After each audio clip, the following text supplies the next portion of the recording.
In Victorian London, where you lived could decide how long you lived. In the slums of Whitechapel, life expectancy barely scraped 19. Cross the city to Belgravia, and a gentleman might sip claret into his 70s. Same city, same air, but utterly different worlds. Now picture this. You don't wake under a soft duvet, but on a straw sack in a cramped tenement. The wallpaper peels, the air is heavy with coal smoke, and death feels less like a concept and more like a neighbor you nod to on the stairs. Welcome to the grand experiment of making a living. Before we step fully into that world tonight, a quick note. If you'd like to hear these stories without ads, offline, and with a bonus insider episode, the ad-free collection is linked in the description and pinned comment. And one more thing, if you don't subscribe, these voices vanish back into the soot. Forgotten all over again. Grim, I know, but true. So tell me, what time is it where you are listening right now? Settle back. Breathe slowly. Let the sounds of another century wrap around you.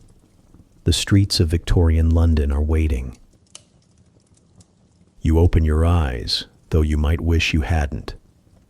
The ceiling above you isn't a ceiling at all, more of a patchwork of stained boards, sagging plaster, and shadows that might be cracks, or might be something alive. You've woken on a straw sack in a Whitechapel lodging house, and the first thing that greets you is the sound of someone coughing up half a lung in the corner. Welcome to your first morning in Victorian London. No one asked you if you were ready, but here you are. The sack you're lying on is lumpy, damp in places best not investigated, and alive with the faint scuttle of whatever has made its home inside the straw. Around you, a dozen others are stirring. A crying baby whimpers against its mother's chest. Two men argue in low, hoarse voices about who stole whose crust of bread. Somewhere nearby, someone is already lighting a pipe, filling the room with an acrid haze that joins the coal smoke drifting in through the broken window. The air is thick, not in a cozy winter evening way. No, this is the sort of thick that makes every breath taste like soot and sickness. Outside, London's chimneys are already at work, belching black clouds into the sky, which somehow still manage to creep through the cracks of your lodging house. This, combined with the stench of damp clothes, unwashed bodies, and yesterday's chamber pot in the corner, gives the whole room a scent no candle on earth could disguise. And yet, you've paid for this privilege, because lodging houses like this one are how the poor of London survive, if they can scrape together the pennies. You don't rent by the week or by the month. No. Here, rent is collected daily. Fail once, and you're out on the streets, which are even less forgiving. The landlord doesn't care if your child has a fever or if you couldn't find work yesterday. He wants his money, and he wants it before sundown. You shift uncomfortably and discover you're sharing your straw sack with two others.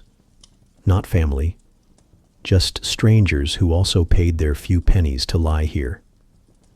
Beds are a luxury for the rich. For you, space is rationed out by the inch. If you roll over in your sleep, you might very well roll onto someone else. That's not considered rude. That's considered survival.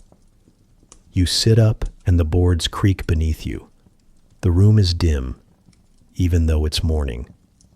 Light struggles to penetrate the grime-streaked window. The glass is cracked, patched with newspaper, and rattles each time a cart clatters by in the street below. And speaking of streets, don't picture tidy cobblestones and gas lamps polished to a shine. Not here. Outside your window, Whitechapel's lanes are narrow, crooked, and perpetually coated in mud, refuse, and things better left unnamed. Step out barefoot, and you'll carry the street with you for days. But before you even leave this room, you face a question. How will you eat today? Because the truth is, you might not. In Victorian London, hunger is never far away. The baby still crying in the corner. He isn't colicky, he's hungry, and his mother has nothing left to feed him. Hunger here is so common it's treated less like an emergency and more like background noise, like the endless coughing and the rats scurrying in the walls. You stand, brushing straw from your clothes, and discover they aren't your clothes. Not really. They're someone else's cast-offs. A shirt worn thin at the elbows, trousers patched and patched again, shoes with more holes than leather. Clothing, like everything else in this city, is a hierarchy. The rich buy it new, the middling buy it second-hand. And you? You wear what trickled down through charity or pawnbrokers until it became rags. You pat your pockets, empty. Maybe a coin if you were lucky yesterday. If not, you'll need to find work, and quickly. Hunger doesn't wait politely in Victorian London. By noon, your stomach will gnaw like an animal, and by nightfall, if you've failed to earn, you'll be facing both hunger and the cold. Now, perhaps you're thinking, well, surely the city looked after its poor. A charming thought. But the Poor Law of 1834 wasn't written to help you. It was written to frighten you into avoiding help at all costs. The workhouse waits for those who can't survive. And by waits, I mean crouches in the shadows, promising bread and gruel in exchange for your freedom, your dignity, and the separation of your family. No one wants to go there.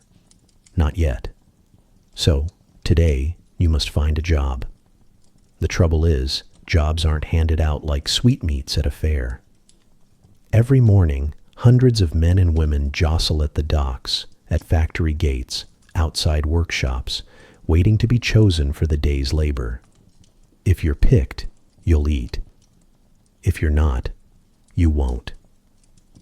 Imagine playing a lottery every single morning where the prize is not starving to death. Congratulations. You're a contestant.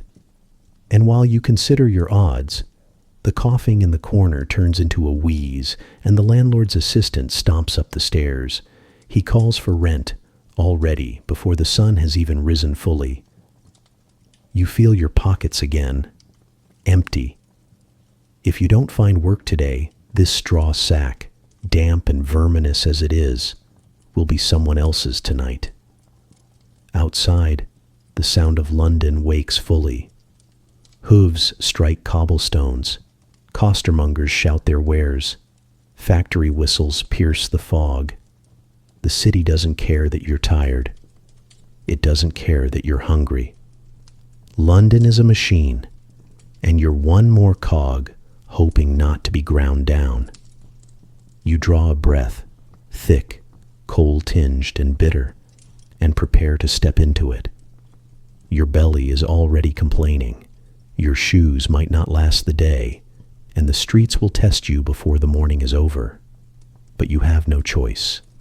In Victorian London, making a living isn't a dream. It's a fight you start over every single morning. So, welcome. This is where survival begins. On a straw sack in a Whitechapel lodging house, surrounded by coughs, cries, and the knowledge that today, and only today, matters. You step out of the lodging house, and London greets you the way it greets everyone, with a smell, not the pleasant sort, like fresh bread or brewing coffee. No, this is the Thames at low tide, and she smells of everything the city doesn't want. Sewage, rotting vegetables, animal carcasses, human waste. A fine perfume of filth. Welcome to your new workplace. Because if you've nothing in your pockets and no one willing to hire you, there's still one job you can fall back on. Scavenger. Or, if you'd like the more picturesque title, a mudlark. It works like this.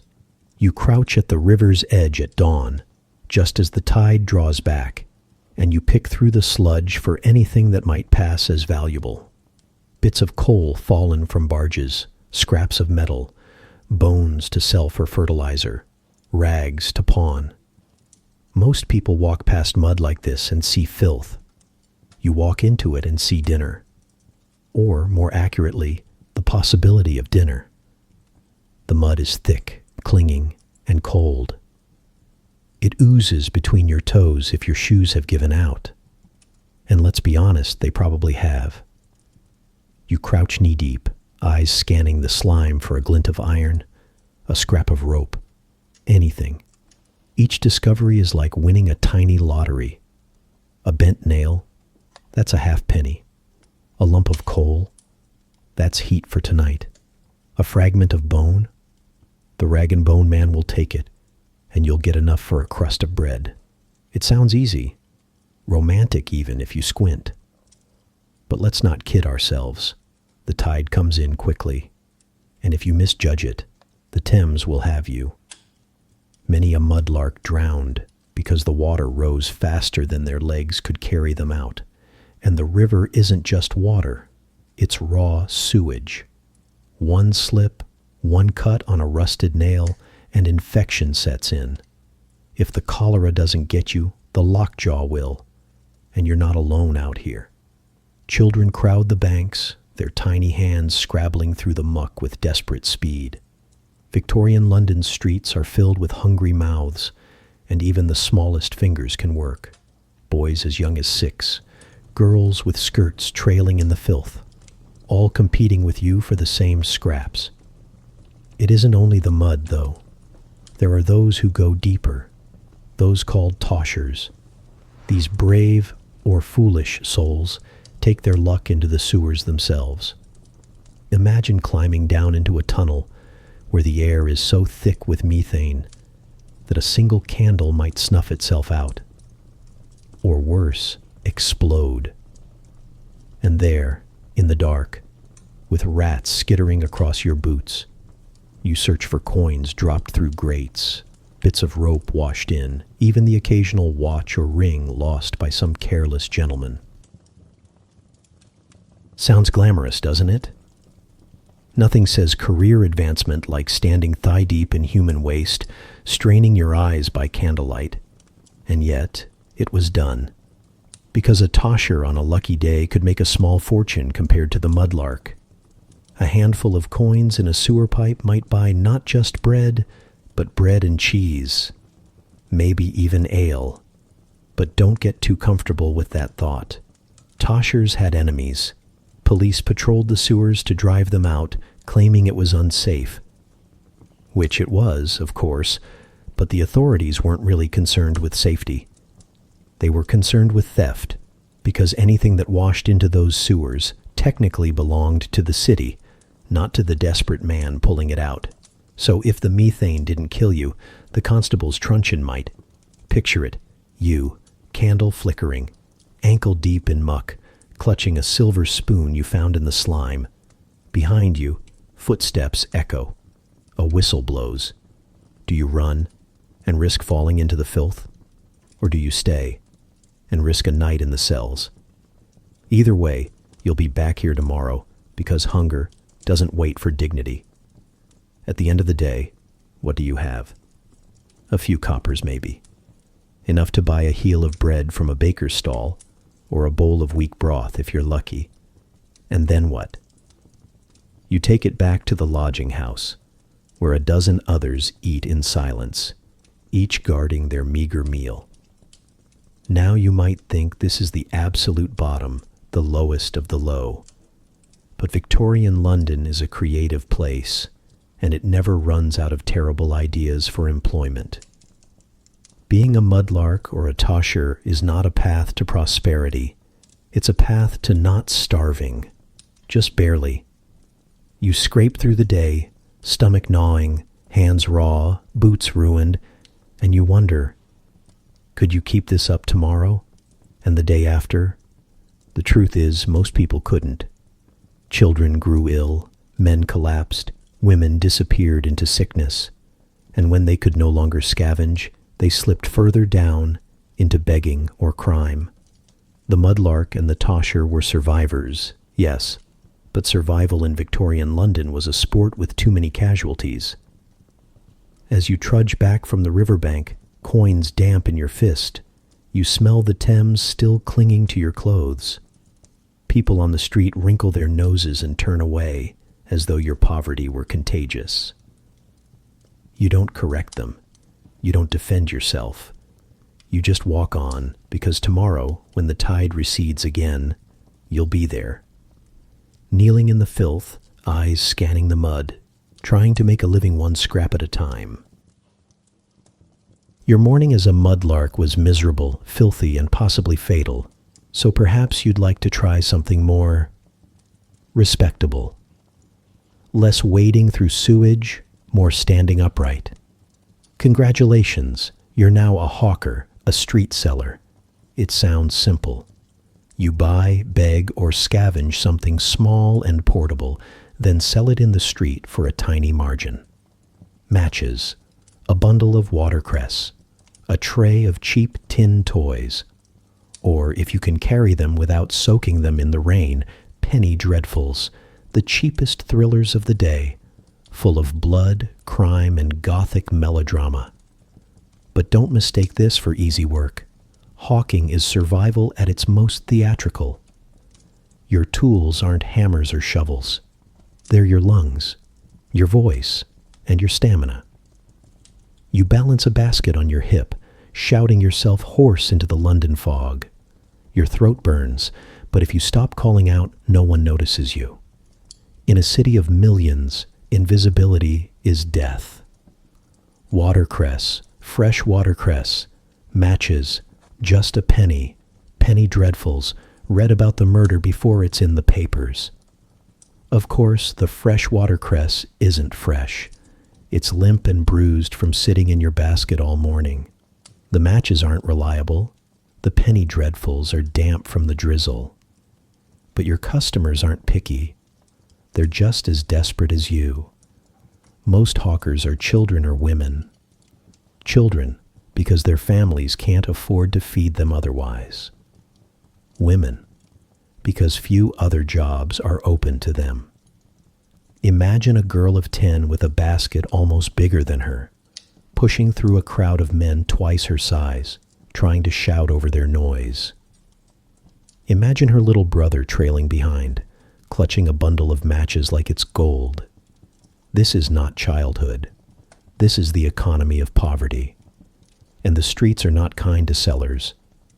You are jostled, ignored, and sometimes cheated.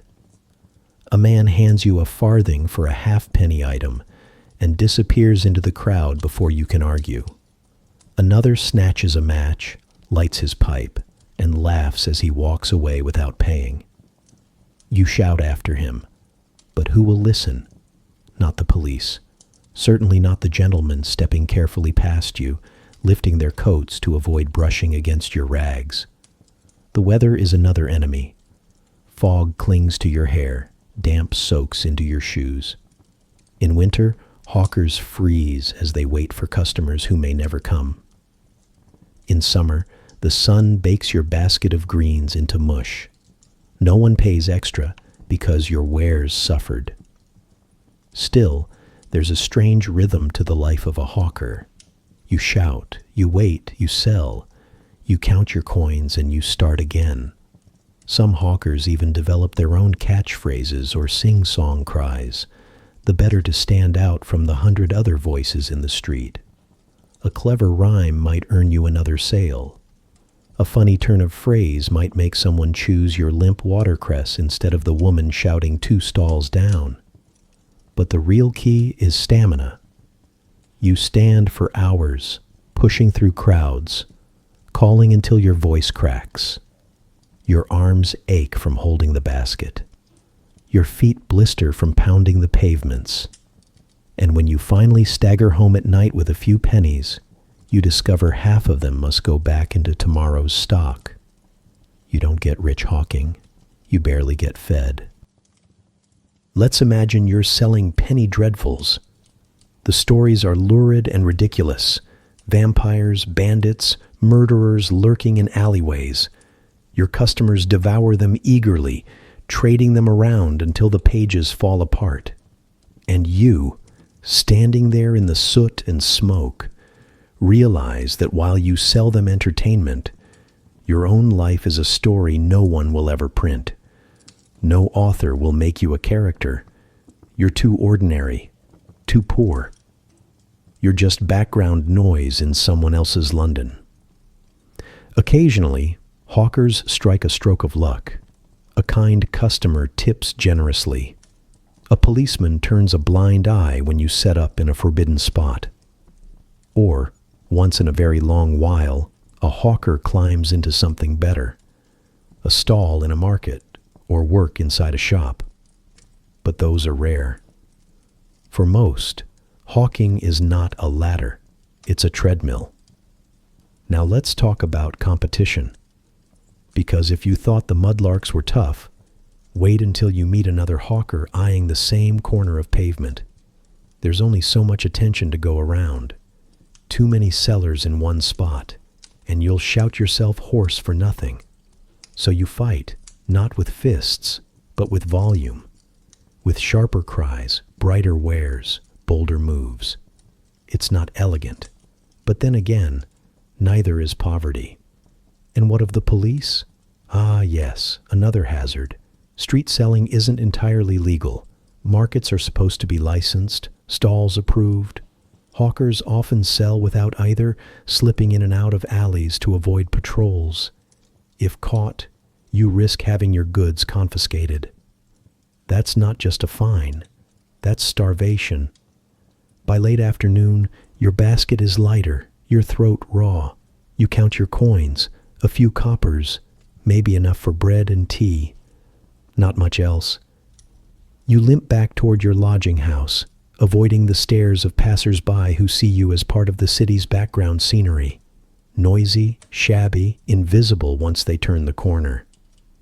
You wonder if you'll do it again tomorrow. You already know the answer. In Victorian London, choice is an illusion.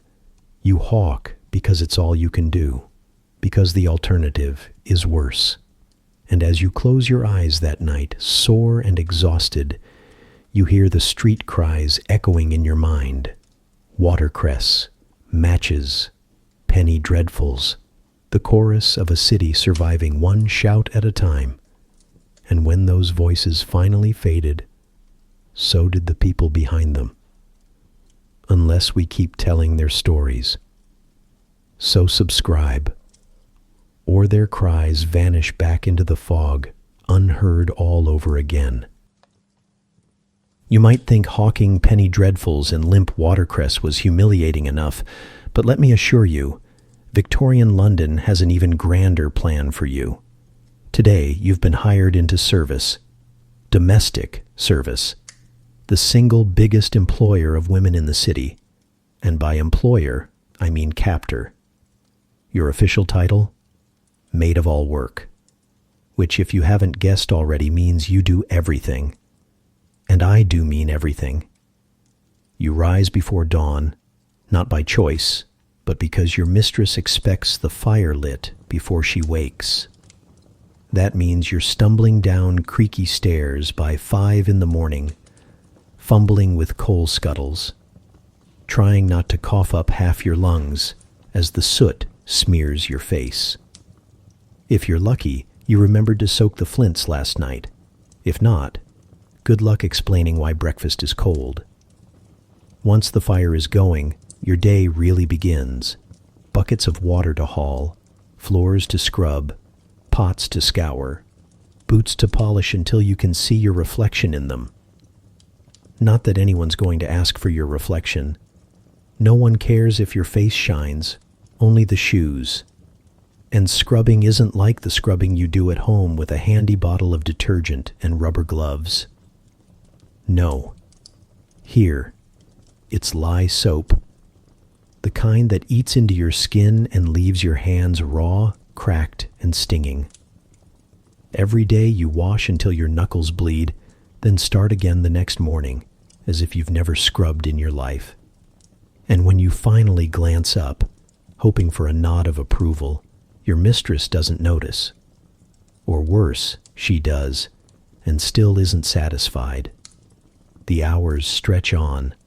By mid-morning, you've emptied chamber pots, shaken rugs, dusted every surface in sight, and served tea to a mistress who sighs as though you've personally ruined her life with the placement of the spoon. Lunch? Not for you. If you're lucky, you eat scraps in the scullery, hunched over, listening for the next bell. Because bells are your true master. They ring when your employer wants you, and they ring often. Afternoon arrives, and with it, more chores. Windows to clean, silver to polish, vegetables to peel, children to watch if you're in a house with little ones. And don't think for a moment the children will treat you kindly. They've already learned from their parents that servants aren't real people. They will test you, tattle on you, and command you with all the authority of a 6-year-old whose shoes you've just laced. By evening, the household dinner is your focus. You help prepare it, serve it, clear it, and clean the mountain of dishes that follows. You do all of this while remaining invisible, because that is your true role, to exist without existing. If the family has guests, you step lightly, hands folded, eyes lowered. You glide in and out of rooms like a shadow, delivering plates and pouring wine without speaking unless spoken to. And finally, long after the household has gone to bed, you're still awake, scrubbing the last pot or laying out clothes for tomorrow. Midnight is your bedtime if you're lucky, which means you've worked 19 hours straight. That's not an exaggeration. That's the reality of domestic service in the middle-class household. And what do you earn for this devotion? A few pounds a year. Not per month, per year. Paid quarterly, sometimes late, always less than you expected. Your employer might throw in a cast-off dress or a pair of worn shoes, as though that makes up for your life being consumed by their laundry. But the worst part isn't the pay. It's the isolation. As a maid of all work, you're usually the only servant in the household, no kitchen maid to share the burden, no footman to lug the heavy loads, just you, answering every bell, fulfilling every demand, and if you break under the weight, well, there's always another desperate girl from the countryside ready to take your place. The law doesn't protect you. Factory workers eventually get hours limited by legislation. Miners get safety rules, at least on paper. But servants? Nothing. Your mistress controls your hours, your tasks, your food, even your freedom to leave the house. She can keep you busy from dawn till midnight, and no one will stop her. The state doesn't consider you worth regulating. Still, there are moments. Perhaps you share a smile with the butcher's boy when he delivers meat. Perhaps you sneak a few bites from the pantry when no one's looking. Perhaps, once in a blue moon, your mistress says, "Thank you." But mostly, your day is measured in blisters and exhaustion. And as you finally collapse onto your narrow cot in the attic, with its thin blanket and drafty walls, you wonder if you'll survive another day. Of course you will. You have no choice. Domestic service isn't a career. It's captivity dressed up as employment. And you, hands raw, stomach empty, eyes closing at last, are one of the invisible army that keeps Victorian London's middle class tidy, fed, and comfortable. Tomorrow, you'll rise again before dawn. Because fires don't light themselves, boots don't polish themselves, and your mistress certainly won't thank you if you try to sleep in. So close your eyes now, for a few short hours. The bells will ring soon enough. So far, you've scavenged in the mud, hawked on the streets, and scrubbed someone else's floors until your hands cracked. But perhaps you crave something more modern. Less scrubbing and shouting, more machines and progress. Congratulations, you're about to step into the proud, noisy heart of the Industrial Revolution. Welcome to the factory floor. It's early morning. The gas lamps are still burning, their dim orange glow making shadows flicker against the walls. This is the miracle of the age, or so they tell you. The reason factories no longer sleep when the sun goes down. Machines can hum along through the night, and so can you. Lucky you. The doors close behind you, and immediately the sound swallows you whole. It's not a noise you hear. It's a noise you live inside. Whirring belts, clattering looms, pounding hammers. Every machine with its own voice, together making a chorus of iron and steam. The air is hot, dry with lint, stinging your throat. You breathe shallowly. But even so, every cough brings up specks of cotton dust. Your job is simple. Keep pace with the machine. It spins, you spin. It hums, you hum. It stops for no one, least of all you. And unlike your mistress in domestic service, the machine has no moods.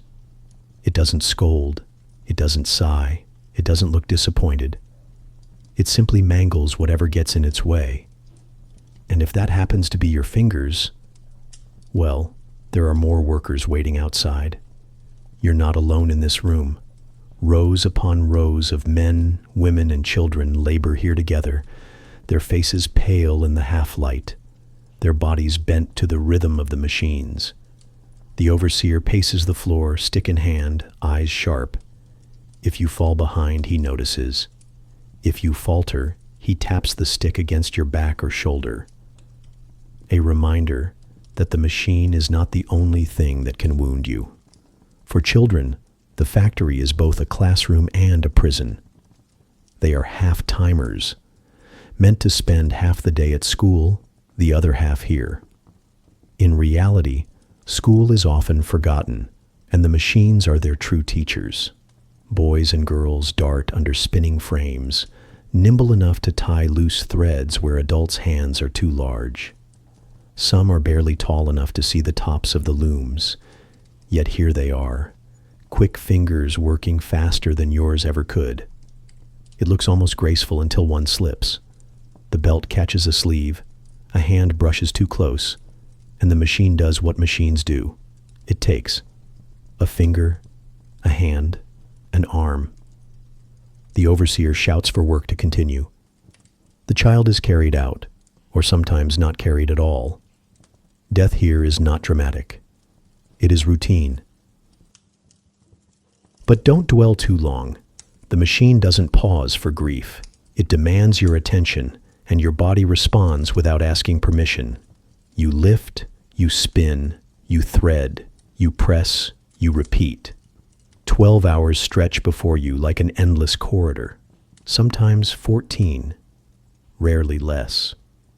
Meals are snatched quickly, a crust of bread, a sip of weak tea, before you're herded back to your post.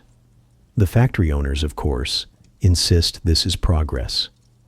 Look at the wonders of production. Look at the wealth pouring into Britain. You, coughing in the lint, sweating in the heat, might wonder where exactly that wealth has gone. Certainly not into your pocket. At the end of the week, you're handed wages that barely cover rent and bread. And if you complain, you can be replaced tomorrow. Still, there is something hypnotic about it. The rhythm of the looms, the steady repetition, the feeling that your body has become another cog in this vast iron creature. Sometimes, in your exhaustion, you find yourself moving without thought, hands guided by muscle memory alone. Hours pass like a blur. You blink, and it's suddenly dark outside again, though the gas lamps inside never change. At night you stagger home. Your ears ring with phantom clatters, as though the factory followed you out. Your clothes are coated in fine dust, your lungs heavy, You collapse onto your straw sack, and when sleep finally comes, it is filled with dreams of wheels spinning endlessly, faster and faster, until you're caught inside. Factory work is steady, they'll tell you. Regular hours, regular pay. Compared to scavenging or hawking, it even sounds respectable. But you've seen the reality. You've felt it. The factory is a machine that consumes people. It eats your childhood if you're young, your body if you're grown, your lungs, your eyes, your hearing. And when it's done, it spits you out, broken, and takes the next person in line.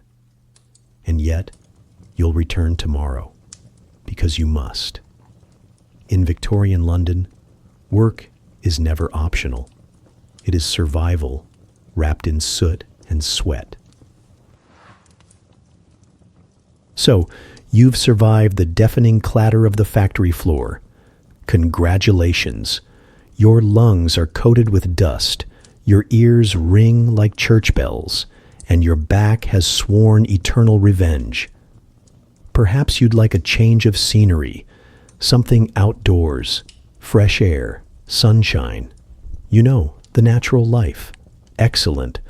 Report for duty as a navvy, a laborer in the proud construction projects of Victorian London, railways, tunnels, bridges, sewers. If London is the beating heart of an empire, navvies are its muscle.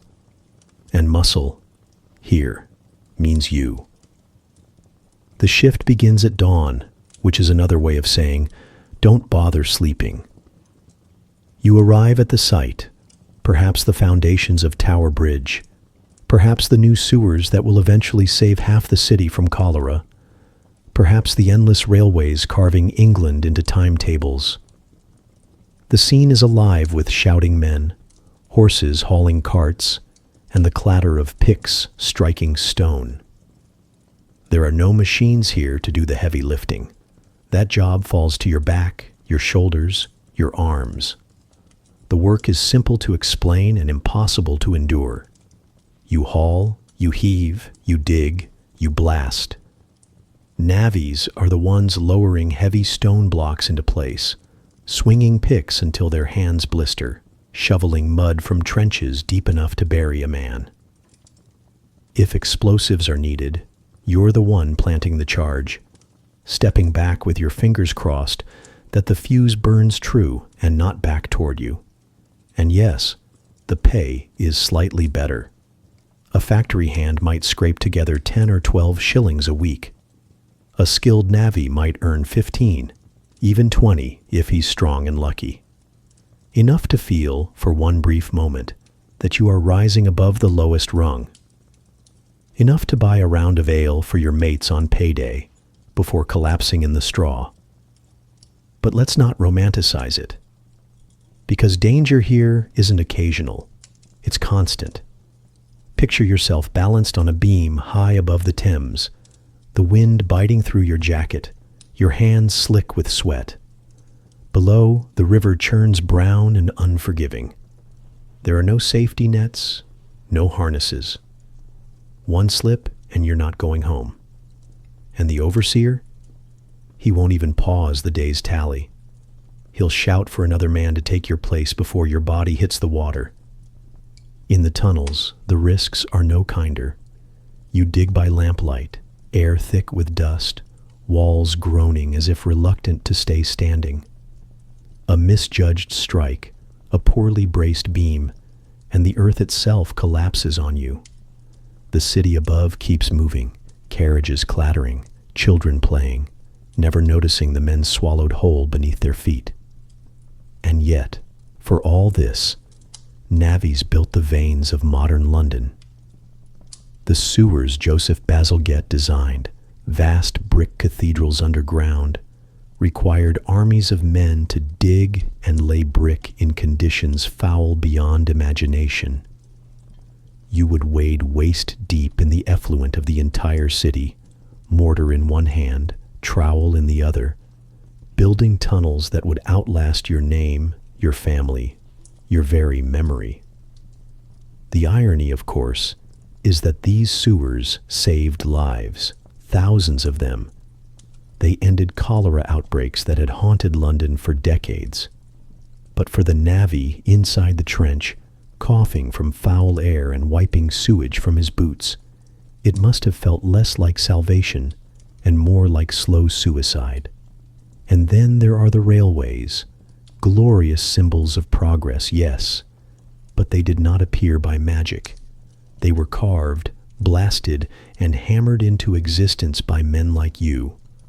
A cut through a hill required thousands of tons of rock removed by hand. A viaduct spanning a valley meant hauling stone block after stone block, guided only by ropes and sweat. Every mile of track represents the lives bent, broken, and too often lost to the task. But here's the thing. Navvies are proud.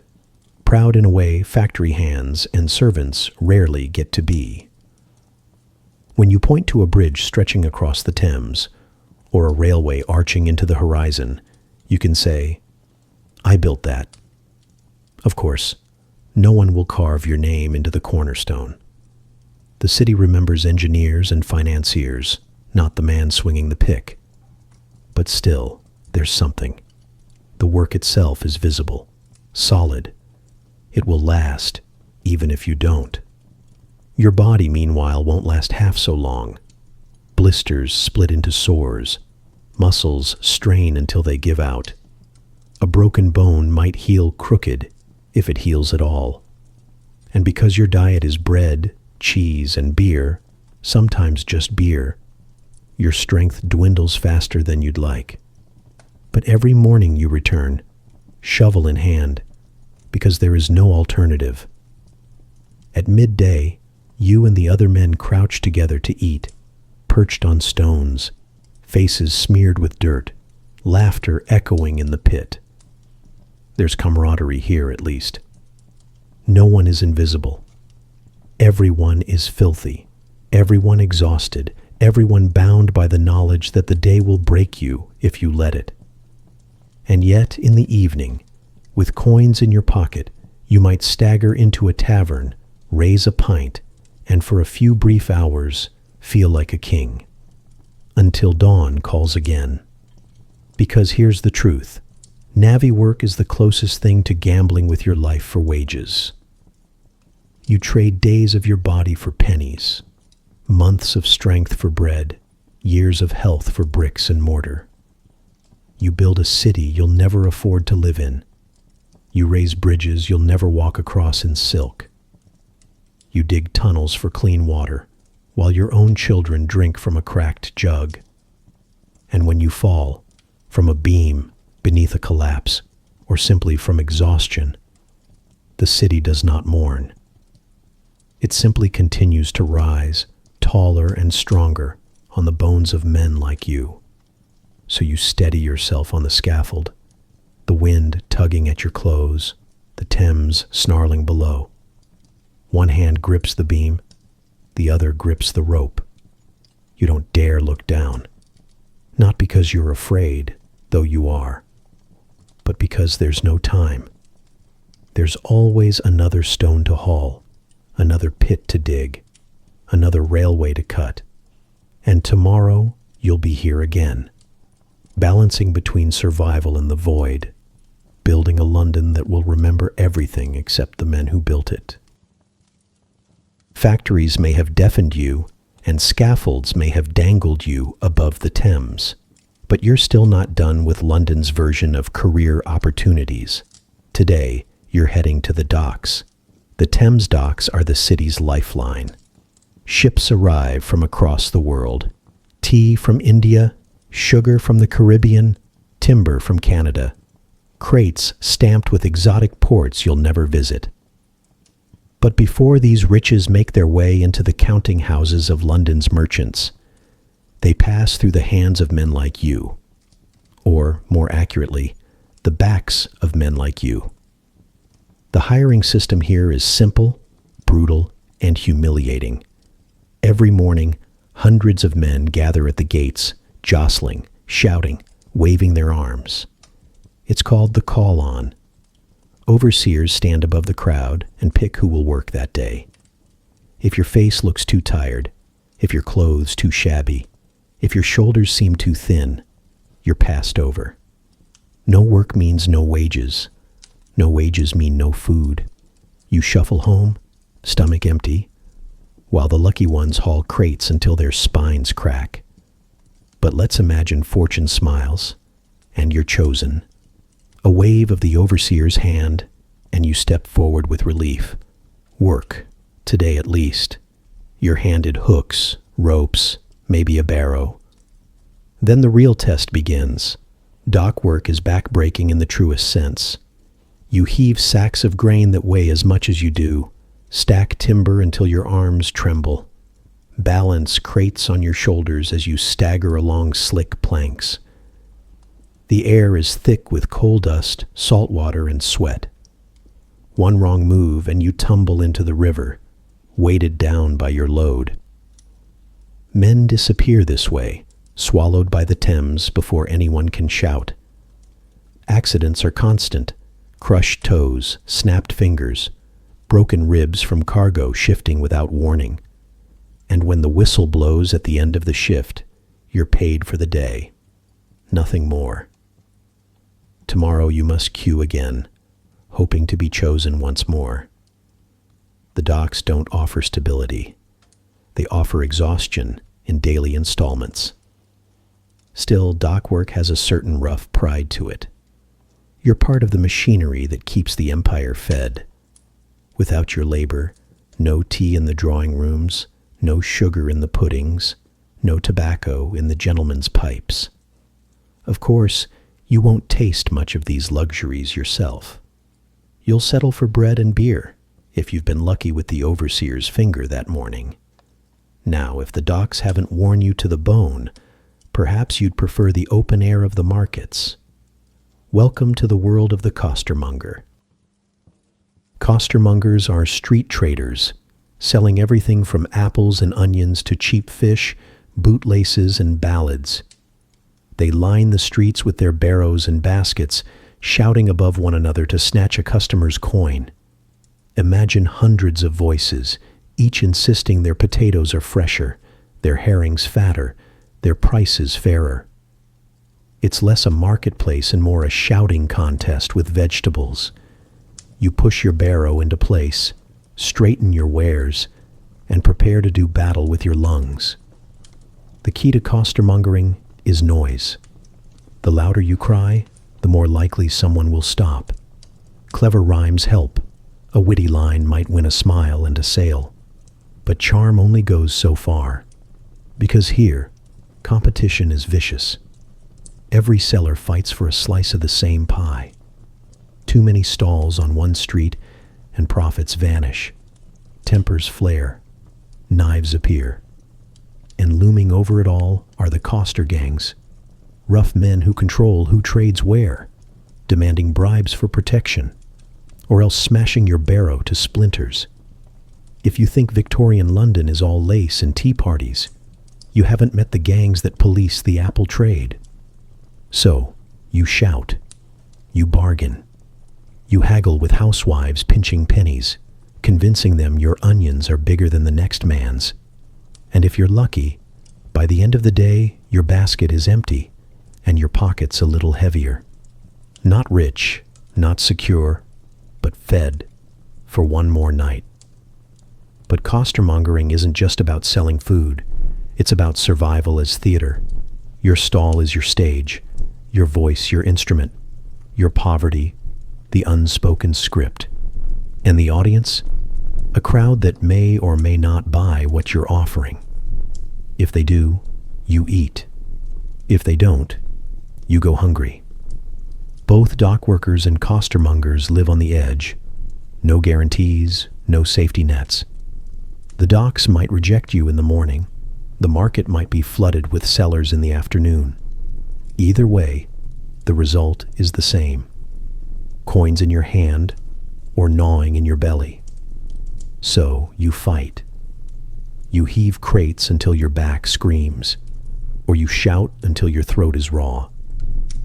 And at the end of it all, You stumble back to your lodging house, counting coins by candlelight, praying tomorrow's overseer points at you, or tomorrow's customers hear your cry above the noise.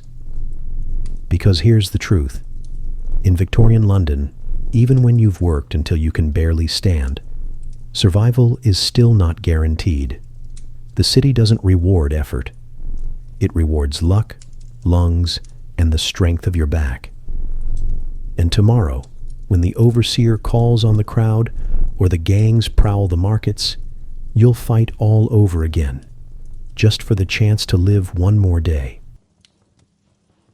After days of slogging through mud, sewers, and markets, you might dream of something cleaner, something quieter, something that doesn't involve falling off scaffolds or shouting until your lungs collapse. And so you rise, just slightly, into the proud, precarious world of the lower middle class. Congratulations. You are now a clerk. It sounds impressive, doesn't it?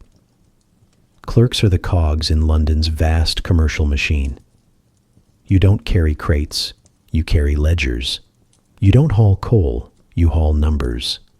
You sit at a desk with ink and paper, surrounded by shelves of files so heavy they could crush you without a single brick in sight. Your hours are long, 8, 10, sometimes 12, but you work indoors, shielded from the weather, and that alone feels like a luxury after the docks. Respectability hovers faintly over you, like a candle's halo.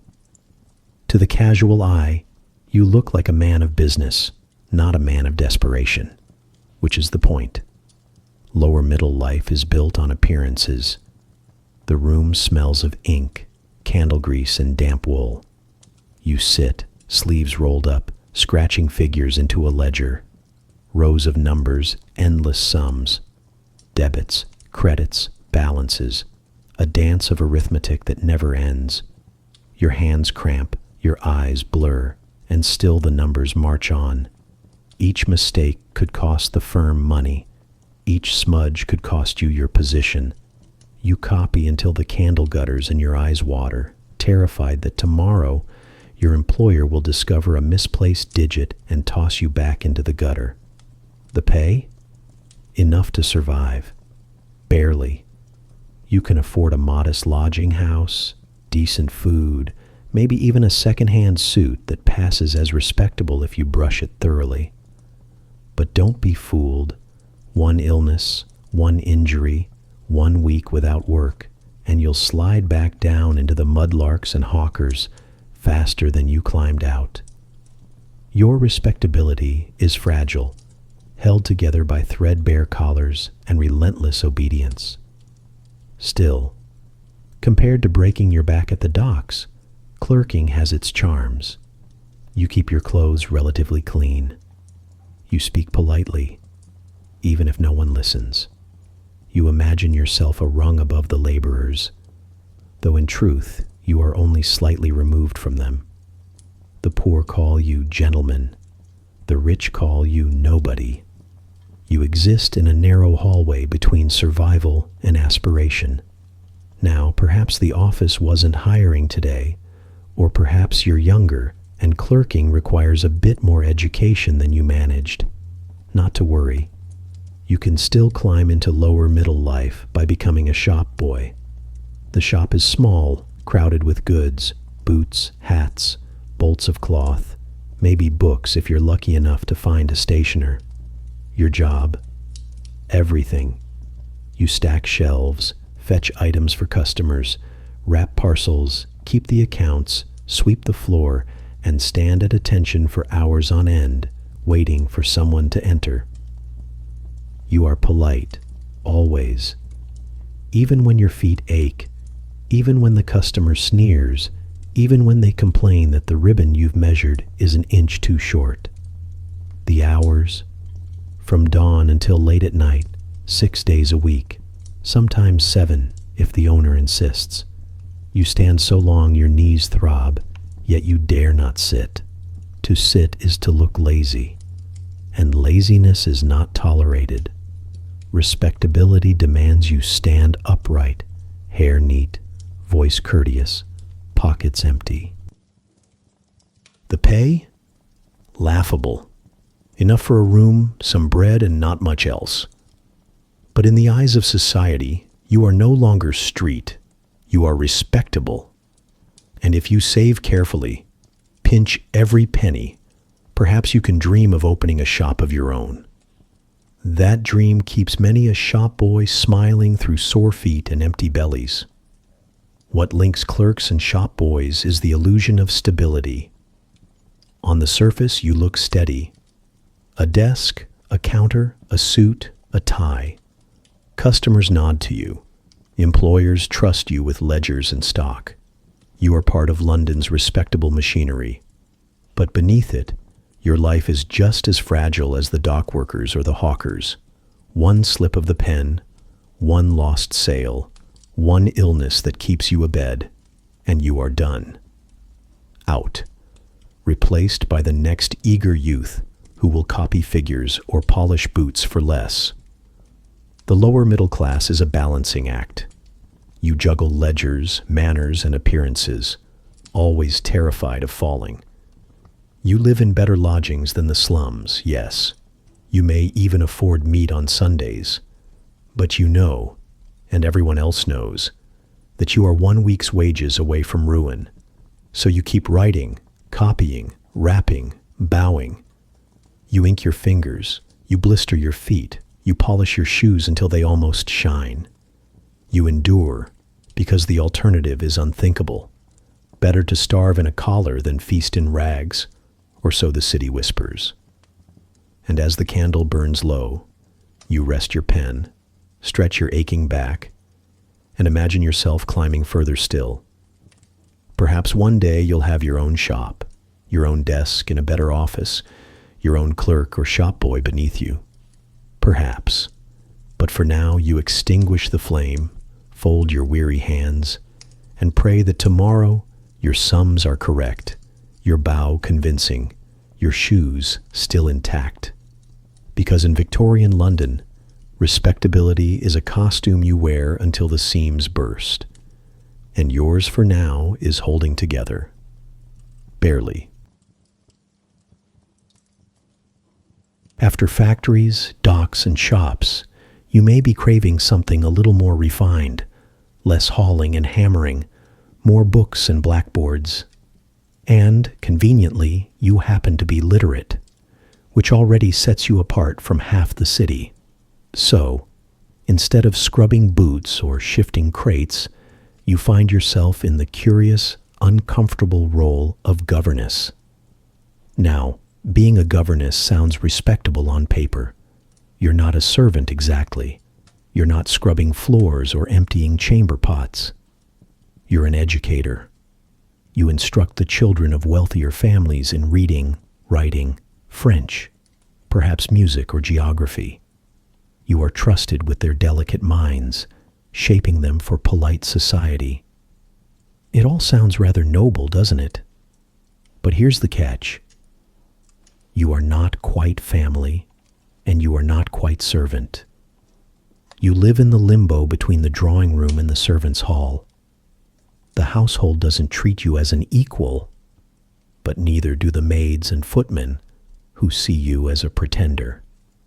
You're too grand to share their gossip, too low to share the family's table. You eat your meals alone in silence, in whatever space they grudgingly assign you. The children, meanwhile, are hardly the model pupils of your dreams. One is spoiled and refuses to read. Another hides ink pots under the desk just to watch you flinch when they spill. You try to teach them French verbs while they smirk, secure in the knowledge that you cannot discipline them too harshly without risking your job. And when the mistress asks at dinner, "How are the children progressing?" you smile politely, while silently wondering how much progress one can make with students who think learning is beneath them. You might think this life comes with a fair wage. After all, you're educated, and education has value. But no, governesses are paid less than male tutors, less than clerks, sometimes less than a cook. You may earn enough to keep yourself clothed and fed, but you will never save enough to climb the ladder. You are stuck in place, a perpetual outsider in the homes you inhabit. Still, it is not all bleak. There are moments, reading aloud in a sunny room or hearing a child stumble through a passage without error, when you feel the faint pride of teaching, and for a brief while, you almost forget that you are neither mistress nor maid. Almost. Now, if you're not fortunate enough to land a governess position, or if you've no wealthy connections to place you in a grand house, your alternative is the charity school. Welcome then to the world of teaching the poor. The classroom is cramped, the air heavy with chalk dust and the smell of too many bodies. 40, 60, sometimes 100 children crammed together, squirming on benches, their eyes darting everywhere but the blackboard. Your task? Impose order, impose knowledge, impose both while hungry, exhausted, and paid less than you deserve. You stand at the board, chalk in hand, commanding the attention of children who have already been at work half the morning. Their fingers are stained from factories or markets. Some nod off mid-lesson, heads drooping onto arms. Others whisper, throw scraps of paper, or simply stare blankly, too tired or too hungry to care about arithmetic. Your stomach rumbles, but you ignore it. Teachers in charity schools rarely earn enough for comfort. You scrape by on meager wages, sometimes supported by small donations or church stipends. The pay is low, the hours long, and the respect almost non-existent. Parents often see you as a convenience, not a professional. Officials see you as a placeholder, not a career. And yet, without you, these children would remain illiterate, unable even to scrawl their names on a ledger. The school day is relentless. You call out lessons, walk the rows, correct slates, discipline when necessary. Discipline, in this case, might mean the cane. It is expected, even demanded, though it weighs heavily on you. But 100 restless children cannot be managed by patience alone. The room grows hotter, the chalk dust thicker, the din louder. Your head pounds, your feet ache, your throat dries from shouting. By the end of the day, you are hoarse, your dress powdered white, your nerves frayed. And when the last child shuffles out, you sit in silence for a moment, staring at the blackboard as though it might offer comfort. It doesn't. Tomorrow, the same crowd will return, equally restless, equally hungry, equally in need of your dwindling patience. Yet, despite all this, you remain. Why? Perhaps because you believe, however faintly, that education matters, that these children might climb higher than you have, or perhaps because there are no other options. Better to teach than to serve, better to write on a blackboard than to scrub it. So here you are, governess or teacher, balanced in the middle tiers of Victorian labor.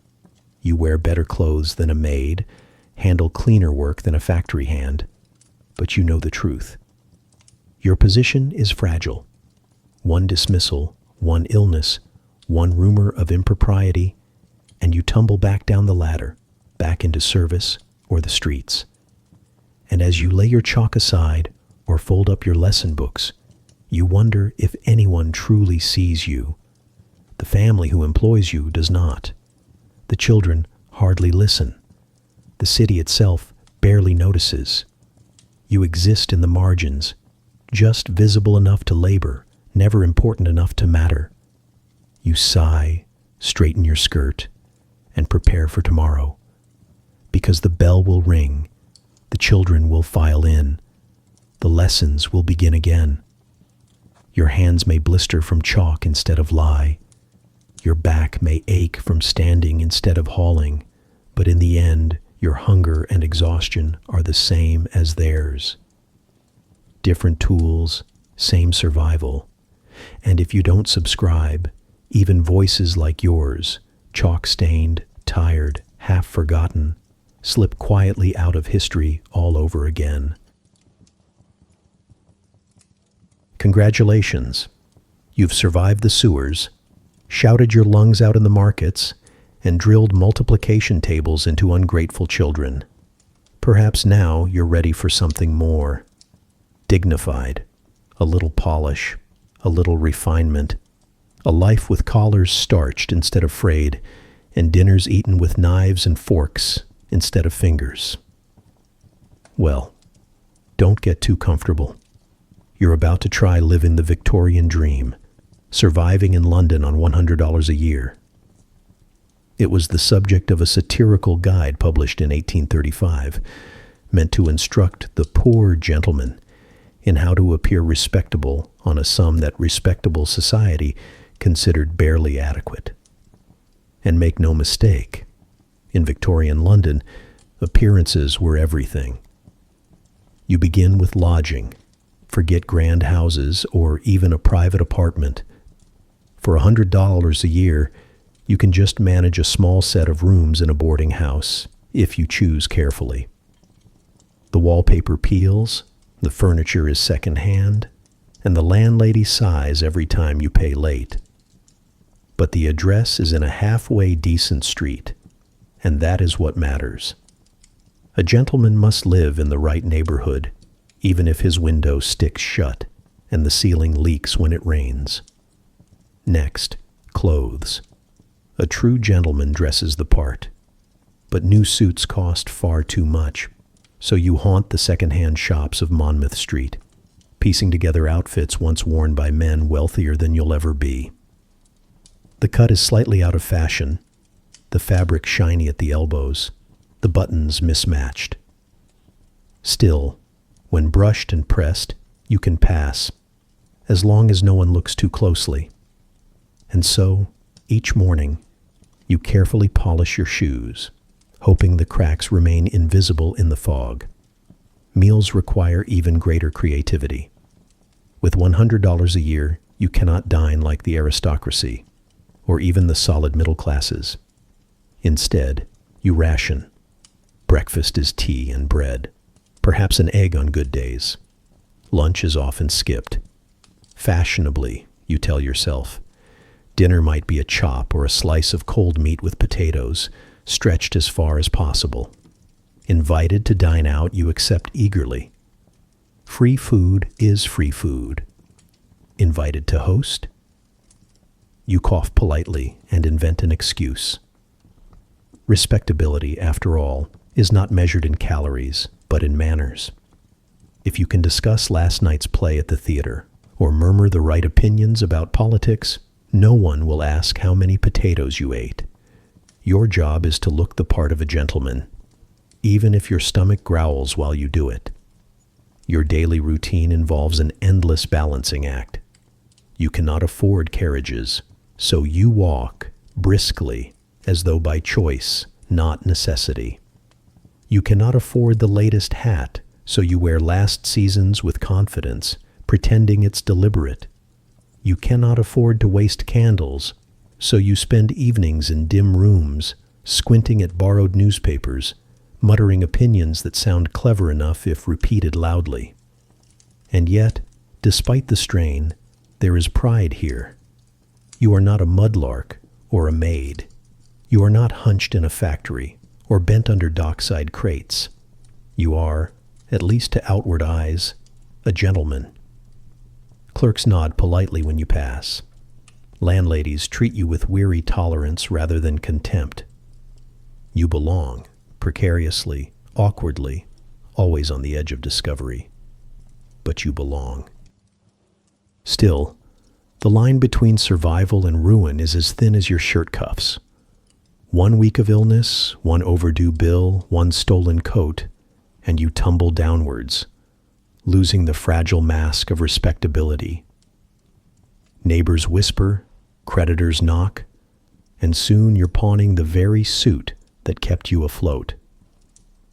Appearances, once cracked, are hard to mend. The satirical guide of 1835 knew this well. It offered tongue-in-cheek advice for stretching each penny, reminding readers that the art of living on $100 a year was not about comfort, but about deception. You learned to host light suppers instead of dinners, to purchase books not to read, but to display, to keep up the illusion of refinement even as your shoes let in water. And perhaps that's the essence of lower middle life in Victorian London. Illusion. You live in a room smaller than some aristocrats' wardrobes, but you polish your boots until they shine. You dine on bread and broth, but you speak as though you've tasted Parisian delicacies. You are always acting, always performing, always terrified the curtain will fall. At night, you sit in your dimly lit room, listening to the sounds of London beyond your thin walls, carriage wheels rattling, hawkers crying, neighbors coughing. You sip weak tea, count your remaining coins, and rehearse tomorrow's performance. If you walk with confidence, if you tip your hat correctly, if you remember to smile in the right places, no one will see the truth. And the truth is simple. You are scraping by. You are a gentleman only by the grace of fog and polish. Respectability hangs on you like an old coat, worn at the seams, but still just barely holding, barely. So far, you've scavenged in the mud, shouted in the markets, polished boots until your reflection looked disappointed in you, and even managed to pass, just barely, as a gentleman on $100 a year. But now, you're ready for something steadier. Something that doesn't involve being chosen at the docks or begging the landlady for mercy. You want security, respectability. Well, in Victorian London, the dream of security often came in the form of a shop. You stand proudly behind a counter, surrounded by shelves crammed with goods, boots polished to a shine, bolts of cloth folded neatly, a few tins of tea stacked just so. The bell above the door jingles, and in strides your first customer of the day. You smile politely, offer assistance, and silently pray they'll buy something, anything. Because the truth is, this little shop is as precarious as balancing on a rope strung over the Thames. Running a shop sounds respectable, and in many ways, it is. You're not scavenging, not begging, not scrubbing. You're an owner. The sign above the door bears your name, or at least your family's. Neighbors nod when you pass. Clergymen shake your hand. You are part of the respectable backbone of London. But respectability comes with chains. The shop consumes your life. It opens at dawn, closes long after dark, and demands your presence every single minute in between. There are no days off, no holidays. The shutters must be lifted, the goods arranged, the accounts tallied, the customers greeted. If you are lucky enough to have a family, they work with you. Wife behind the counter, children sweeping floors or wrapping parcels. The shop isn't just a job. It is the center of your family's existence. You live above it, sleep above it, eat above it. The creak of the shop's floorboards is your lullaby, the rattle of the shutters your morning alarm. And profit? That's the cruelest joke. You sell endlessly, but the margin is thin as paper.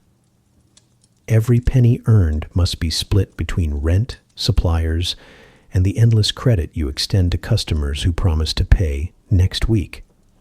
You smile when they walk in, but inside you dread their empty purses. Because when their debts mount, it isn't they who starve. It's you. The debt collector, of course, is your most loyal visitor. He comes whether you've had customers or not. He comes whether the weather kept trade slow, whether the docks delivered late, whether half your stock spoiled in damp air. He He comes, and he expects payment. You may stand straight behind your counter, your best merchant smile on your face, but inside you are calculating. If today's trade is poor, will I have to pawn the silver spoons? Will I tell the children supper is thin again? And still, you smile, because in retail, smiles are currency. There are advantages. You know your neighbors. You gossip with fellow shopkeepers on the street, sharing grumbles about taxes, thieves, and the endless demands of customers. You develop a rhythm. Order stock on Mondays, fret about accounts on Tuesdays, display goods in the window on Fridays to catch the weekend crowd. The work is relentless, but it is yours. That pride is something no factory overseer can confiscate. But don't mistake pride for security. Shops fail constantly. A bad season, a shipment gone missing, a sudden change in fashion, all can undo you. Imagine selling bonnets just as wide brims go out of style. Imagine stocking candles when gas lamps reach your street. You are forever chasing the whims of the public, forever on the edge of collapse. Still, compared to the mudlark or the maid, your life looks enviable. You dine upstairs with your family, not in a drafty attic or a lodging house shared with strangers. You wear clean clothes, if a bit faded, and walk with your head held higher. Your children may even attend school instead of the factory. But you know, deep down, that the line between respectability and ruin is as thin as the glass in your shopfront. One stone, one bad debt, one illness, and it all shatters. The shop, in truth, owns you. It dictates your hours, your meals, your family's future. And when you look in the mirror after a 14-hour day, you wonder, are you the master of your trade or its servant? Tradesmen outside the shops fare little better.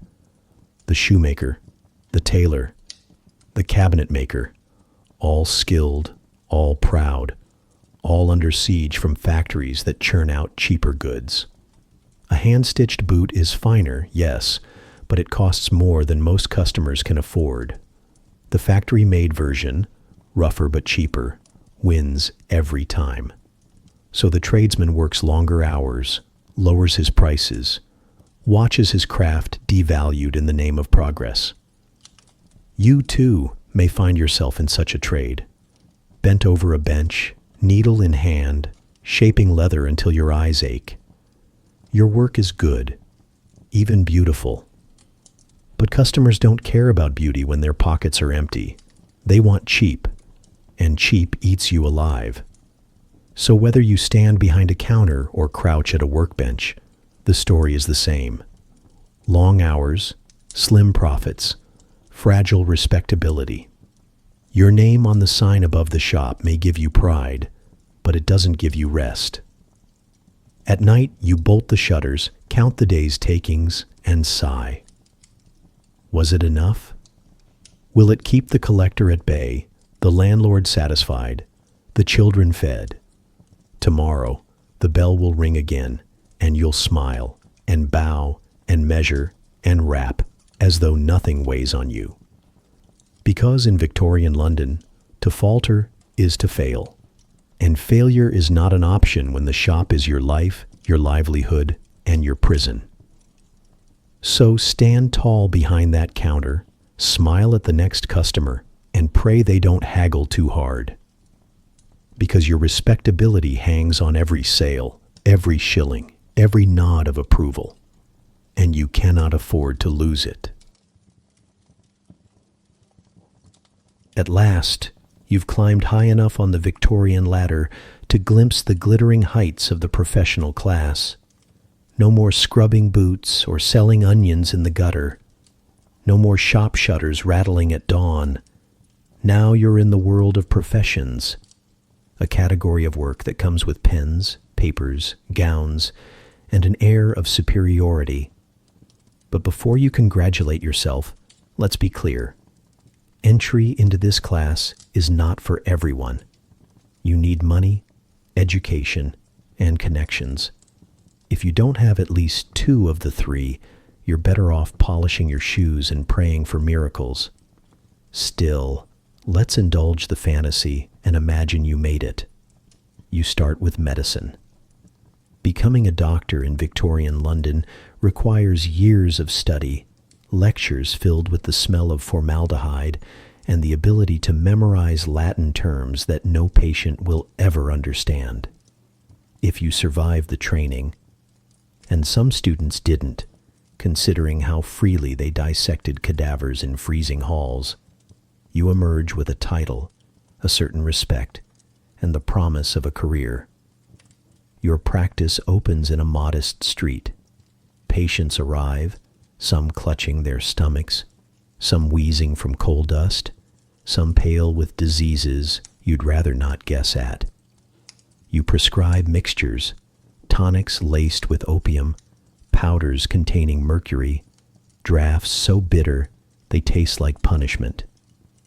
Whether they heal or harm, you may never know. But patients trust the authority of your black bag, and that trust is half the battle. Doctors in Victorian London earned decent incomes if they built reputations. Wealthy families paid handsomely for regular visits, even when nothing was wrong. Respectable women summoned you for nervous complaints, which you treated with tonics and stern advice to rest. Children with scarlet fever tested your skill, while cholera epidemics tested your courage. Not every doctor survived the outbreaks they treated. You could be respected, yes, but you could also be ruined with one unlucky infection. You wear a clean suit, you walk with dignity, and your neighbors nod when you pass. But behind the polish, you know your reputation is fragile. A single failed treatment, a single whispered scandal, and patients vanish overnight. Being a doctor is profitable, but perilous. Or perhaps medicine is too messy for your tastes. You prefer ink to blood, arguments to amputations. In that case, you enter the law. The Inns of Court welcome you, provided your family has the funds to support years of study and the right connections to secure a place. You sit in chambers lined with dusty tomes, scratching your pen across parchment, practicing the art of legal phrasing until your head spins. The hours are long, the reading endless, but eventually you emerge as a lawyer, robed, respectable, and ready to bill clients. Law is where real money lies, provided you attract the right clients. Wealthy landlords seeking to protect their estates, merchants eager to chase unpaid debts, families quarreling over inheritances. If you attach yourself to people with property, you can name your fee. And in London, there is no shortage of property disputes. But law is also a gamble. Without wealthy clients, your income collapses. Without influence, you are another hungry barrister haunting the corridors, waiting for scraps of work. Success depends not just on your skill, but on your ability to play the social game, shaking the right hands, dining at the right clubs, speaking the right phrases in Parliament's shadow. You sit at your desk in chambers, pen scratching, calculating not only fees, but your own standing. Did you impress the judge today? Did you bow with sufficient grace? Did your client leave satisfied or muttering about costs? The law may pay well, but it demands a constant performance, as exhausting in its own way as hauling crates on the docks.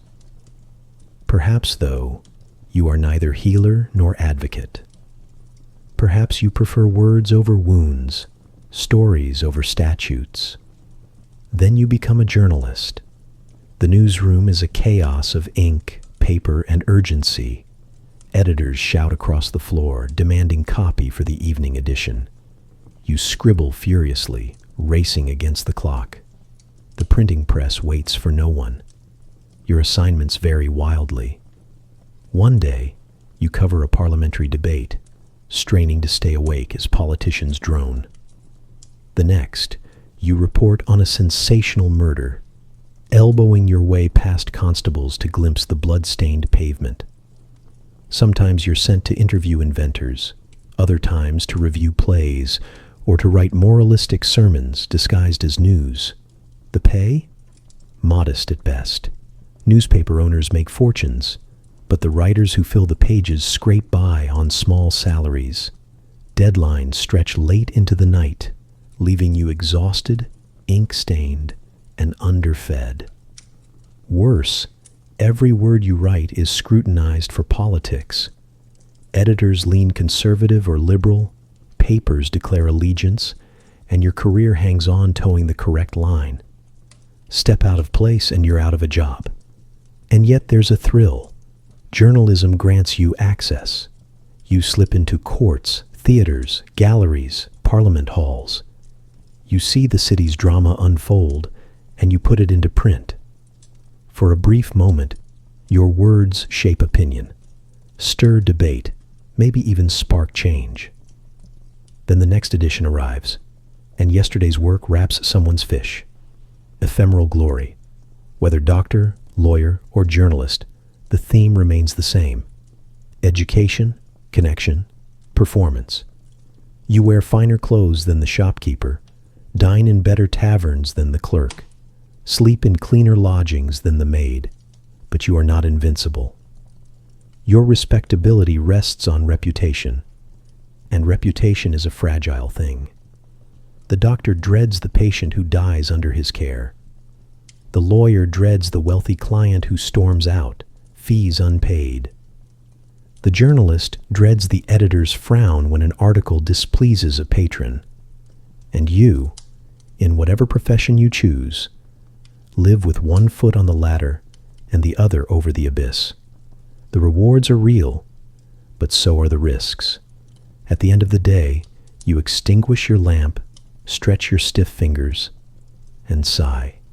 You have escaped the gutters, the mud, the endless cries of hawkers. You wear respectability like a cloak, heavy but warm. Still, you cannot shake the thought that tomorrow, one mistake could strip it away. So you sit at your desk, pen scratching, calculating not just sums or fees or word counts, but your own standing in the great game of Victorian London. Because here, even among professionals, making a living is never as secure as it looks. So you've climbed the ladder, from mud and matches, through ledgers and lesson books, past the shop counters and the respectable grind of law chambers. At last, you've reached the shining pinnacle of ambition in Victorian London, the self-made man. No more polishing someone else's boots or bowing to someone else's bell. You are going to build a fortune. Steel, textiles, railways, shipping. The empire is full of raw material waiting to be turned into money, and you intend to take it. Or rather, you intend to try, because nothing in this city is guaranteed. You start with textiles. A mill rises, red brick and tall chimneys, its windows rattling with the ceaseless vibration of looms. Inside, hundreds of workers move like extensions of the machinery, fingers raw, eyes stinging with lint. You do not touch the machines yourself. You are the owner, the director, the gambler, who keeps the whole enterprise afloat. Cotton prices, however, are your true master.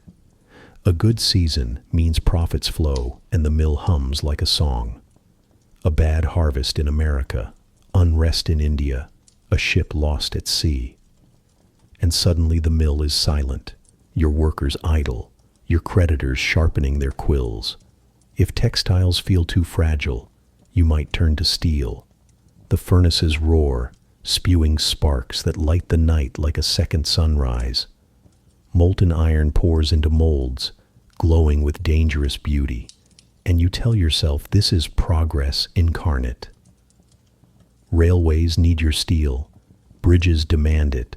Ships depend on it. But every furnace eats coal like a starving beast, and every delay or accident swallows money faster than you can earn it. One day, contracts keep your coffers full. The next, a rival underbids you, and you wonder how long you can keep the fires stoked. It is a constant gamble. And yet, when it pays off, the rewards are dazzling. You dine in large houses, order brandy in gentlemen's clubs, and see your name in the newspapers as a man of progress. You are praised as a captain of industry, though in quieter circles you are called something else: new money. The old aristocracy sip their claret and sneer at your manners, your accent, your grandfather's lack of a title. You may be rich enough to buy their land, even marry their daughters, but you will never truly be one of them, not in their eyes. And still, your influence exceeds theirs. While they inherit estates and gossip about fox hunting, you control the engines of the modern world. Without your coal, their houses are cold. Without your steel, their trains do not run. Without your factories, their waistcoats remain bolts of cloth. They may look down their noses at you, but their noses are warmed by the fires you built. The thrill of it is intoxicating. You walk through your factory, the whistle shrieking, workers streaming through the gates by the hundreds, all laboring to enrich you. You sign contracts for railway lines, envisioning tracks stretching across the countryside like veins of progress. You walk into a bank with confidence, securing credit on the strength of your reputation, not with a cap in hand, but with the sure stride of a man who commands industry. For a moment, you feel untouchable. And then you remember how quickly it can all collapse. One bank falters, one shipment fails, one market dips, and your fortune vanishes like smoke from a chimney. You lie awake at night staring at the ceiling, the ledger's numbers still scratching across your eyes, knowing that tomorrow could bring expansion or ruin. Your family enjoys the rewards, of course. A fine house in the suburbs, servants who bustle in polished corridors, children educated at good schools. Your wife hosts teas and arranges flowers in parlors draped with velvet. To outsiders, you look every inch the successful man. Yet inside those heavy curtains, everyone knows how fragile it all is. One illness, one scandal, one mistake in your accounts, and the fine carpets may be rolled up for sale, the servants dismissed, the children withdrawn from their schooling. You play the role of confidence, of certainty. You donate to charities, shake hands at civic events, nod gravely in church pews. You know how important appearances are. But behind the public mask, you are tired. Your respectability depends not just on wealth, but on constant reinvention. Every decision feels like a wager. Will coal prices rise? Will foreign trade collapse? Will strikes shut down your foundry? You gamble again and again because to stop is to fall, and people watch you closely. Some admire you, whispering that you are proof anyone can climb the ladder with hard work and cleverness. Others despise you, muttering that your fortune smells of soot and sweat. They're not entirely wrong. Your profits exist because children crawl under machines, because navvies haul your stone, because dock workers break their backs unloading your goods. You know this. You feel it when you visit your works, when you see the bent shoulders, the tired eyes, the blackened lungs. But you remind yourself, this is progress. Britain is the workshop of the world, and you are one of its engineers. History, you think, will thank you. Or it won't. Perhaps it will remember you as a tyrant, a robber baron, a man who treated people like coal to be burned. Perhaps your name will be forgotten altogether. your factories absorbed by rivals, your fortune dissolved in the tides of commerce. That's the real risk, isn't it? Not just ruin, but obscurity. You might rise to fortune one year, only to vanish the next, leaving nothing behind but smoke and ledgers. So you sit at your desk late at night, candle guttering, pen scratching across the page. One column promises riches, the other whispers debt. You steady your hand, telling yourself this time, this gamble, this contract will carry you higher. Outside, the city roars with trains rattling, furnaces blazing, ships loading at the docks. All of it depends on men like you. All of it could swallow you whole. You inhale, exhale, and gamble again. Because in Victorian London, the line between fortune and ruin is thinner than the paper your ledger is written on. And if you fall, no one will pause to catch you, unless their stories keep being told. Subscribe, or fortunes like yours vanish from history as quickly as they were made. You've clawed your way up from straw sacks and muddy banks, past the cries of hawkers, the endless sums of clerks, the drudgery of shop counters, and the sleepless nights of industrialists.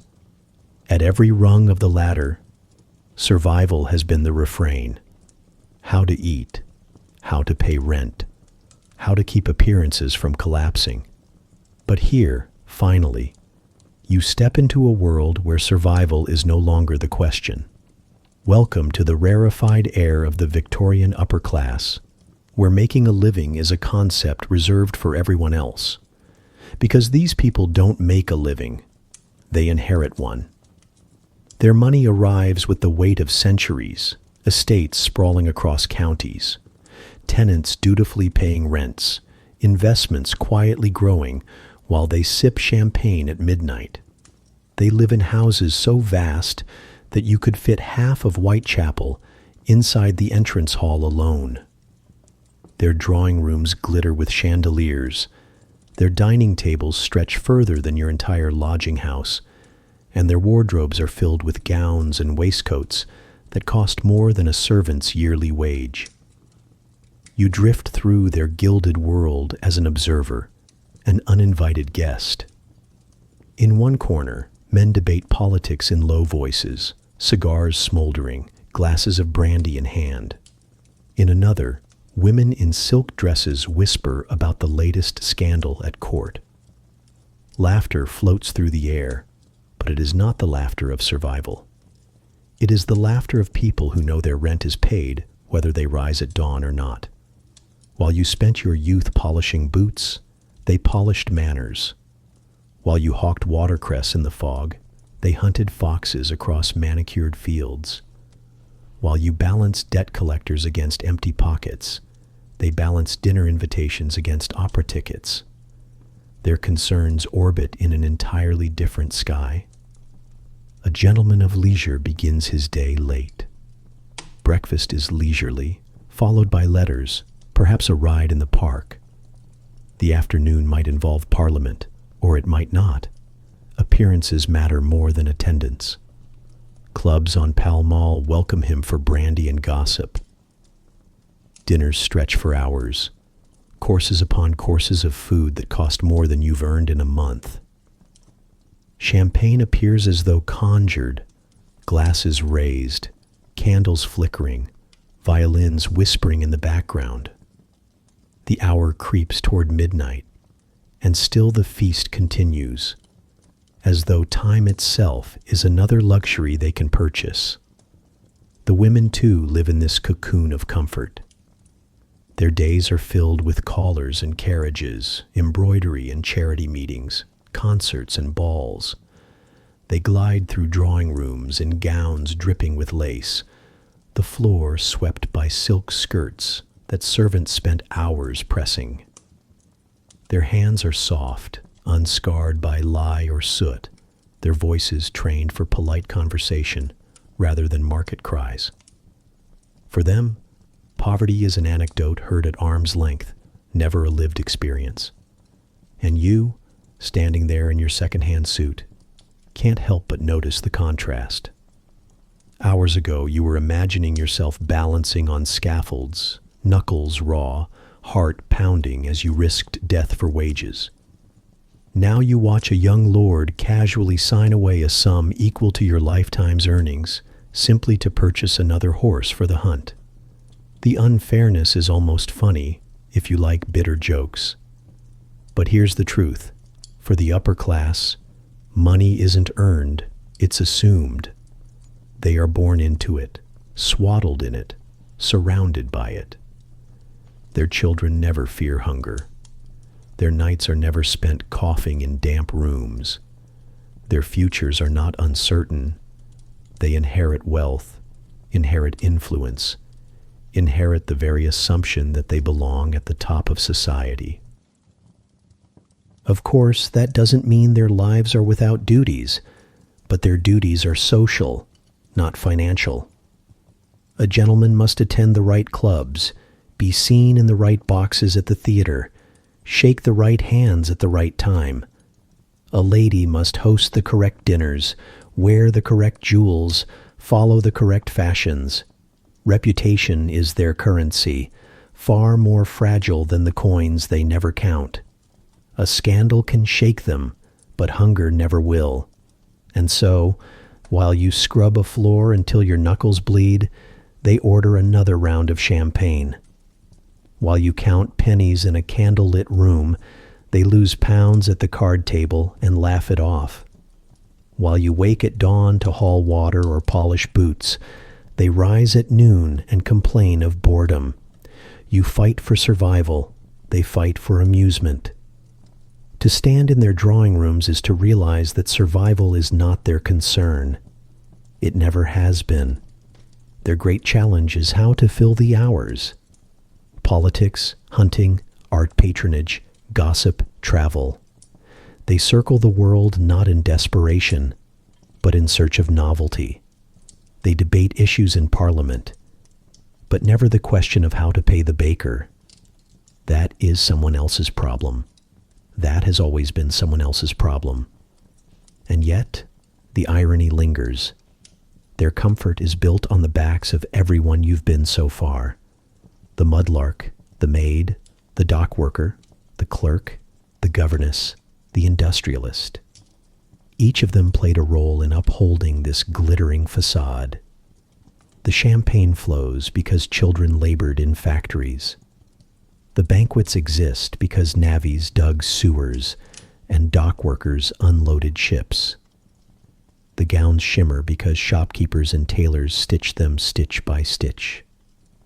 The idle rich may never think of these connections, but you, drifting through their rooms, cannot forget them. At the end of the evening, as the clock strikes midnight and the servants clear away the last plates, you watch the guests lean back in their chairs, sated and smiling. They rise slowly, exchanging farewells, stepping into carriages that whisk them home to houses as grand as the one they just left. You step back into the fog, the echoes of laughter fading, and you realize something important. For every rung of the ladder you've climbed, survival was always at the center. For mudlarks, it was pennies. For clerks, it was accuracy. For shopkeepers, it was avoiding debt. For industrialists, it was gambling against ruin. But for the idle rich, survival isn't part of the game at all. Their wealth cushions them so completely that they live in another world. Gilded, insulated, untouchable. You breathe in the cold night air, tinged with coal smoke, and let the truth settle. You can scrub, haul, calculate, invest, and still hover on the edge of collapse. But these people, they were born at the finish line. And so you drift away from their gilded halls, your shoes clicking on wet cobblestones, knowing that survival in Victorian London depends on where you begin. For them, survival was never a question. For you, it always will be. After scaling every rung of London's social ladder, from mudlarks clawing in the Thames to the idle rich reclining with champagne, there is still one place left to fall. It waits at the bottom, patient, grim, and unavoidable for those who stumble too far. The workhouse. The new Poor Law of 1834 created this safety net, though safety might be the wrong word. Its true purpose was deterrence. It was designed to be so bleak, so humiliating, so crushing, that only the truly desperate would enter. Parliament called it less eligible. You might call it a warning. You arrive at its gates not because you want to, but because you have no choice. Your wages ran dry. The landlord evicted you. Your debts swallowed you whole. You're too weak to labor, too ill to beg, too visible to steal. So here you are, joining the line at the door, clutching the last fragments of dignity like coins you know you're about to lose. The first thing they take is your family. Husband and wife separated, children divided by age and sex. You cannot cling together here. Togetherness is a luxury you can no longer afford. For some, the separation is worse than the hunger. You hear the cries of children as they're pulled away, echoing down the halls, fading into silence. Next, they take your clothes, not because they're worth much, but because individuality has no place inside. You are stripped, washed, and redressed in a uniform as plain as the walls. The message is clear. You are no longer a person with pride or possessions. You are a ward of the system, and the system has no use for individuality. The food arrives, and it is as joyless as the room in which it's served. Gruel, thin and tasteless. A crust of bread. Perhaps a scrap of cheese if you're lucky. You line up with the others, bowl in hand, shuffling forward under the watchful eyes of officials who remind you, without words, that you are not here to enjoy yourself. Hunger may be eased, but it is never satisfied. Your days are regimented with the precision of a prison. You rise at dawn, work at assigned tasks, eat at assigned hours, sleep at assigned times. The work is deliberately menial, breaking stones, picking oakum, scrubbing floors. The goal isn't productivity, it's punishment. If the workhouse fed you and clothed you without breaking you, it might seem attractive to the poor outside, and heaven forbid charity look attractive. You shuffle through this routine, stomach growling, hands raw, eyes down. Freedom, once measured in choices, however small, however grim, is gone. You don't choose your meals, your hours, your work, even your company. The workhouse chooses for you. Making a living has been replaced by being kept alive. And barely at that. The indignity is deliberate. Visitors are shown the inmates, told that this is the only alternative to honest labor. The middle classes nod approvingly, reassured that their rates aren't being wasted on comfort. And yet, you know the truth. Many inside these walls worked harder than anyone. Dock workers, widows, navvies broken by accidents, clerks ruined by illness. This isn't failure of character. It's failure of the system. But the system prefers the story where poverty equals laziness. It makes the accounting neater. At night, you lie in a narrow bed, rows of others breathing heavily around you. The walls are bare, the air heavy, the silence oppressive. You think back to every step that led you here. The mud on your boots, the numbers in your ledger, the endless shouts of the market, the polished shoes, the candlelit ledgers, even the grand drawing rooms you once glimpsed. All of it feels impossibly far away. Here, you are reduced to the lowest common denominator. A body kept breathing at the lowest possible cost. And still, there are moments. A whispered joke passed between beds. A smile from someone in the kitchen when your portion is slightly larger than usual. A child's laugh in the yard, bright and brief, cutting through the gloom. Even in the workhouse, life finds ways to remind you it's more than gruel and uniforms. But those moments are fleeting, and the weight of the place soon smothers them again. The workhouse is the end of the ladder.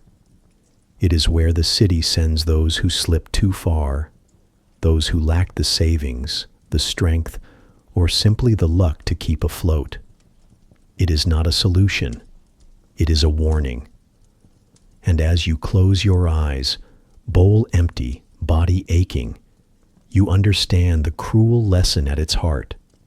In Victorian London, survival is never guaranteed, and dignity is never free.